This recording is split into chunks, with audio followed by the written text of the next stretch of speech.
2014 से पहले याद करिए, ये वही मणिशंकर अय्यर है जिन्होंने नाक भौं सिकोड़ करके नरेंद्र मोदी जी की तरफ देखते हुए कहा था कि नरेंद्र मोदी जी देश के प्रधानमंत्री कभी भी नहीं बन सकता। बन सकते भी नहीं बोला, बन सकता। मोदी कभी भी देश का प्रधानमंत्री नहीं बन सकता। ज्यादा से ज्यादा अगर वो चाहे तो आके जो प्लेनरी सेशन और जो कांग्रेस का सम्मेलन हो रहा है दिल्ली में, उसके बाहर टेंट लगा करके चाय बेचने का काम करे। नतीजा आप सबको पता है।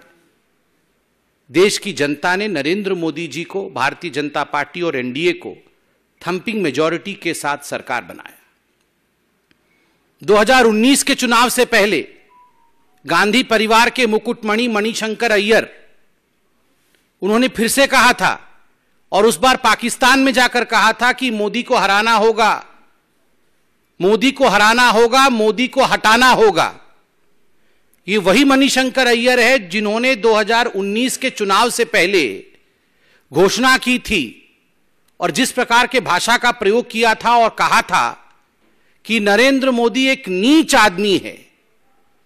देश के तमाम लोग आश्चर्यचकित रह गए थे कि आखिर गांधी परिवार के सबसे नजदीकी व्यक्ति इस प्रकार के शब्दों का प्रयोग प्रधानमंत्री के लिए कैसे कर सकते हैं। उसका भी नतीजा आपने देखा था। लोगों ने इस प्रकार के घमंड से भरे स्टेटमेंट्स और इस प्रकार घमंड से भरे नेताओं का हश्र क्या किया।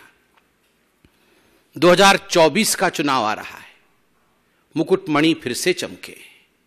इस बार बोला ही नहीं, किताब भी लिख डाला है और एक विषय पे नहीं अनेक विषयों पे बोला है। मुख्यतः 3 P's, P1 परिवारवाद, P2 पक्षपात, हिंदुओं के खिलाफ पक्षपात, और P3 जिसके लिए घमंडिया के सारे नेताओं में होड़ लगी हुई है और लगेगी भी, पाकिस्तान। परिवारवाद, पक्षपात और पाकिस्तान, इन तीनों विषयों पर, और ये 3 विषय, ये जो घमंडिया अलायंस है, ये 3 विषय इस घमंडिया अलायंस के सबसे फेवरेट विषय हैं। उस पर मणिशंकर अय्यर जी ने थेसिस प्रस्तुत किया है और अलायंस के जो the soul of the alliance has been presented by Manishankar Aiyar in the written format. जो अलायंस का आत्मा है उसे आत्मकथा के रूप में मणिशंकर अय्यर ने रखा है।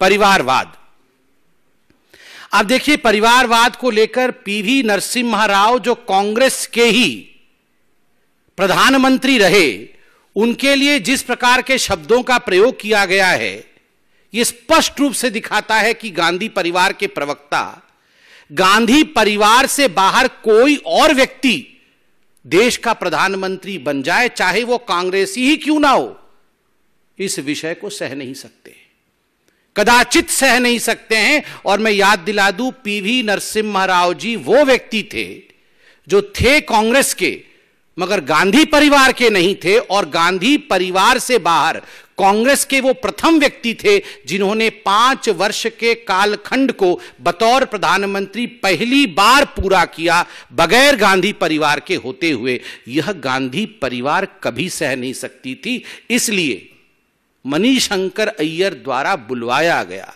कि पीवी नरसिम्हा राव ये तो भारतीय जनता पार्टी के, ये तो कांग्रेस के ही नहीं है।